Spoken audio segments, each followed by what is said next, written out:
So today we're doing another front-end interview question. This time we will implement a general memoization function. And so what this function does is that you can give it another function, so it generates another function given another function input, and you can take parameters to the original function. And if it sees the same parameters, right, if it sees the same arguments are passed in, then it caches it and will not recompute. So for example, we call the same function here twice, and on the second one, this is taking the value from the cache and not recomputed. Right? So let's get started. So first of all, you should see that there's also a second parameter called resolver. This is to allow the user of the function to pass in a way to generate their own cache key. So then it can use it with our internal cache. If they don't have a resolver, then we want to use a generic cache key. So what we could do is do what they said here, basically join the arguments, stringify the arguments and join them using an underscore. Otherwise, we can also do our own default cache key, as you will see. So first of all, we need a cache, right? So we just need some sort of cache. And we're going to use a map data structure because maps can use not just primitives like integers and strings, but also complex objects. And can know how to store that as keys as well. So this saves us some trouble. And then we know that this memo function actually gives back another function that we can invoke. So we actually have to return another function. And I'll let you know what so we can do two things here. We can either return a normal function or we can return back an arrow function. But arrow function will have a gotcha later on, and I'll show you why. And so here we generate a map, and we want to say, hey, if my cache key is in my cache, use that value. Otherwise, invoke the function and add it to my cache, right? So let's do that. If the cache key, so the cache key is going to be generated by calling the resolver if we have it, right? Calling the resolver with arguments. Otherwise, I want to say, okay, we could generate our own. So we can do array from arguments and join. And here I'm going to stretch that out. We can use whatever delimiter you want. It can be underscore or comma, for example, right? So I can just use a comma here. It will also work. And that's what we're going to say. If my cache key it's in the map has the cache key, then return my value, right? Otherwise, because since we're already returning here, we don't need the else statement here, because we know that if this is not true, we'll just keep going. So that means that this is if we don't have the cache key here. So if we don't, then we need to generate the argument. We're going to actually calculate the value, right? So the actual value is going to be the function that we have here, right? And we're going to have to say apply this, and then spread. Or actually, we don't need to spread the arguments because apply takes in an array. And this argument, sorry, not array, but apply takes in, I think, any sort of iteratables, and this is already iterable, so it will take in it. And then we want to add this value to our cache, so cache set cache key to the value, and then return the value back. All right. So very important thing. Why use function? Because over arrow, right? Because function sort of has its own this context, or not its own this context, uses the context from the what we can call the caller, and I'll show you examples later. And then arrow function uses the lex scoping, so it will use the context from, let me put it on a separate line, so it will use the context from the memo function, right? So if we did, so in this case, this will refer to this memo function here, because arrow functions do not preserve the context. Whereas if we use a function, it will actually preserve the context from the caller. So if someone called, for example, memoed, it will preserve the context of owner of memo. So it will, in this case, the owner of this would be this entire snippet. If you were to encapsulate this memo in another object, then the this context will refer to the object. And so this is very important. We need to apply this to have this argument, because there's a really interesting edge case here. So let's just write a quick test. We can make a, I'm sorry, not const, we can make a function called, test maybe, here, right? Or test this. So it's gonna return you back this dot value. This dot value is gonna be supplied by something else. So we're gonna make another test object, right? Type subject, let's just say, and let's say value is 1 here. And we want to generate the memo function as well. So memo function equals memo test this.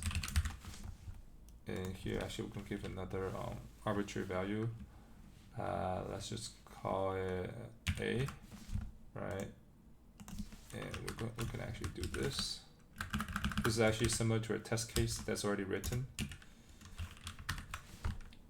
Let's do underscore, and let's call the memo function here, memo function, right? And so if we were to call test subject.memo, say 1, there's 1 here, and then we console log this. Sorry, console log here.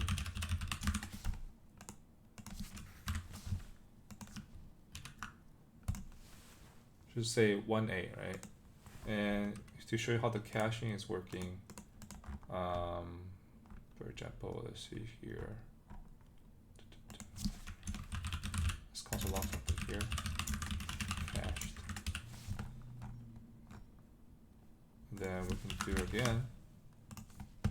You see how it's cached, right? And so yeah, this is the reason why this is very important for things like this.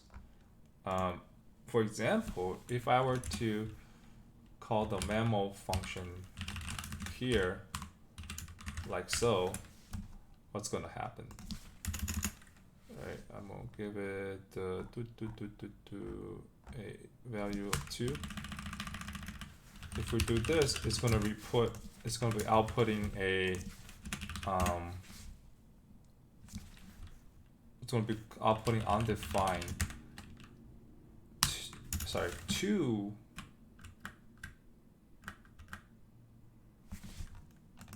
actually, where did this A come from? Oh, geez. Okay, there we go, I fixed it. So there should be an undefined 2 here. Let's run it, right? You see how that works? Because in here, this dot value does not exist. on the outside of this. There's no value here, unless I guess we can say if we define value somewhere on the outer scope, it'll be defined. Actually, we can play with that. Does that work? Val2, right? So this context is actually referring to this here if we use it outside. So we do care about this. Now here's another problem. Let's say we have another subject 2, right? And we call subject 2 memo1.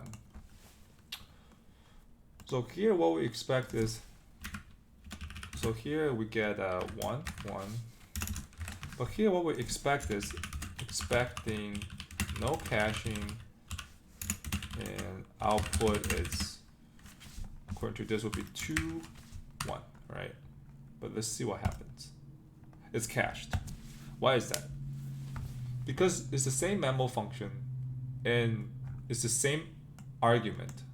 So what happens is the cache already looks at it and say, okay, I have this key already, so I'm going to use whatever 1 refers to and give you back the output, even though one of our dependencies for this has changed, right? The value has changed, but it does not know that and doesn't care. So if we don't care about this use case, this program works perfectly.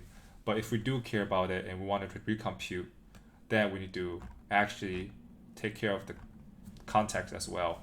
And so what we need to do is actually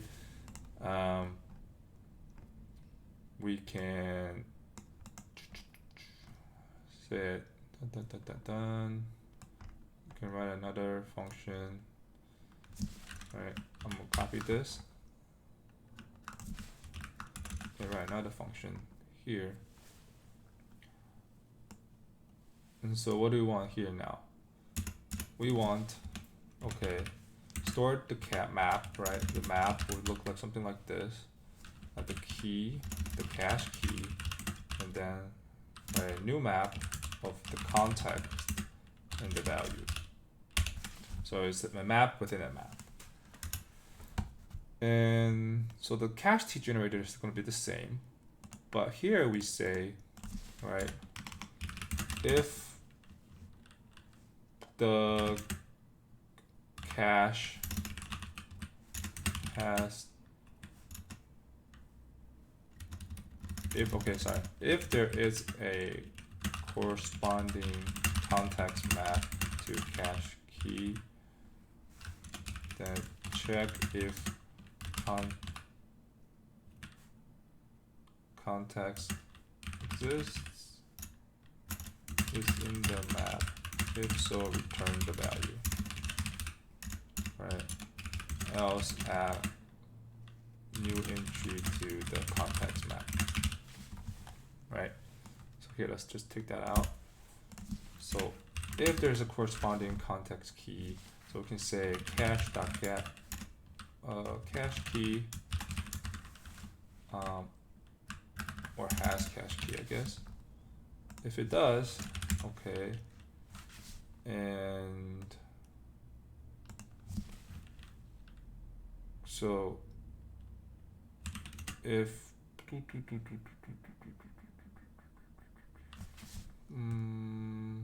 actually we can do this simpler. Let's say context key, right? Context map, sorry. Let's say cache get cache key. So if this exists, then and context map has this, then return context map get this, right? Otherwise we don't have it. So we say otherwise, context we don't have a context map, so we just add a new entry in here. So we say cache set key. Actually, add a new entry to the context map. Oh, so here the context map exists.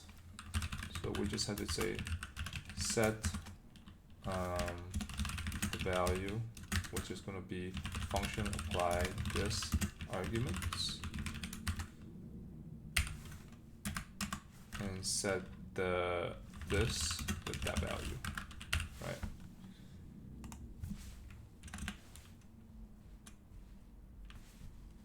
Okay, now there's another case. If, let's say,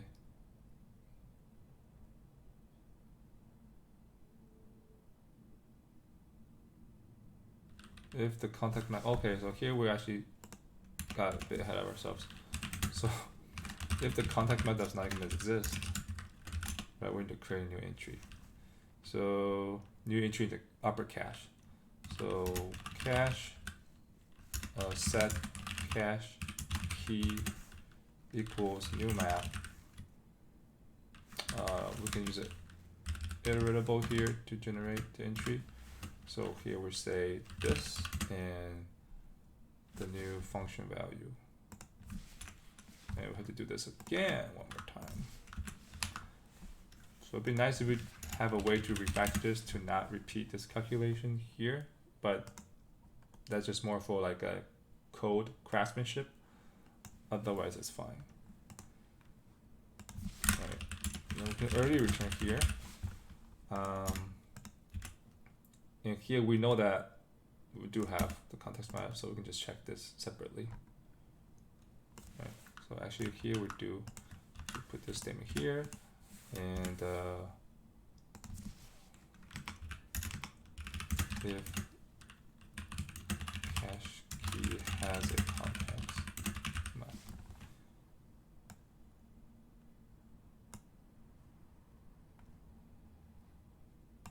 Actually, this is fine. We need to rephrase this a little bit. Check if context is in the map.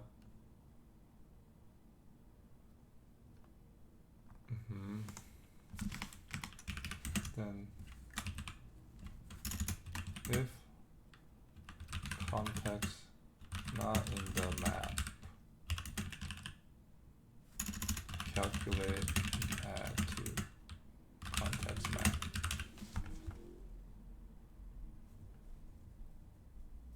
If no corresponding,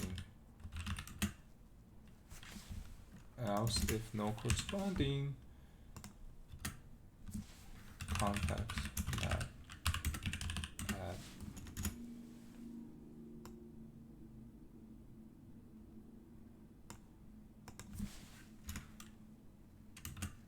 Yeah.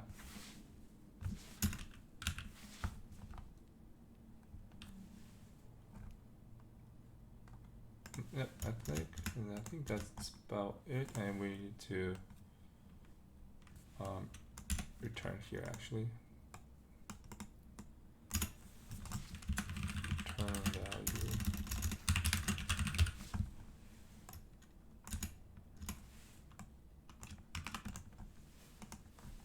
And so if you run that function again, this in the parentheses, if you run this function again, let's see what happens.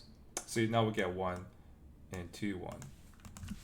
And then it's still the original cache algorithm still works. Looks like it doesn't work anymore. Why?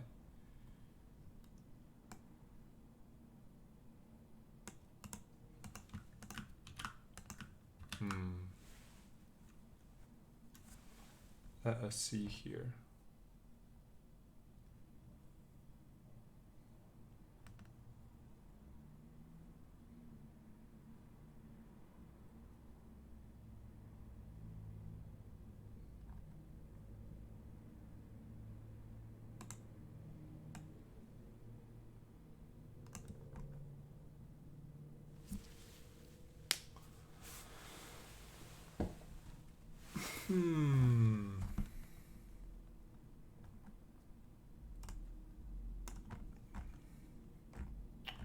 this will have the same this, but this one should be cached. Expected to cache. Dun, dun, dun, dun. If it does not have calculate the value added here.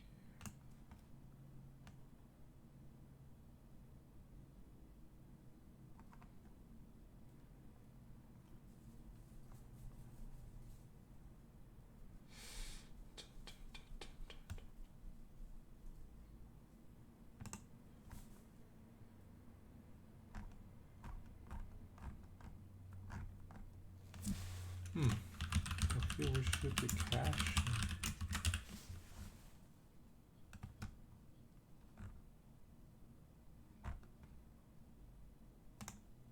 Oh, okay, so it did work. Okay, I just forgot to print out the cache because I commented out that code.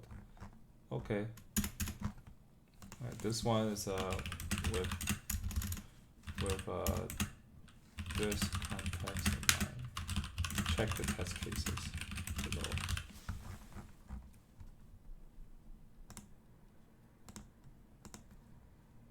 Okay, and then I submit. Perfect. Alright, that's it. Thanks for watching.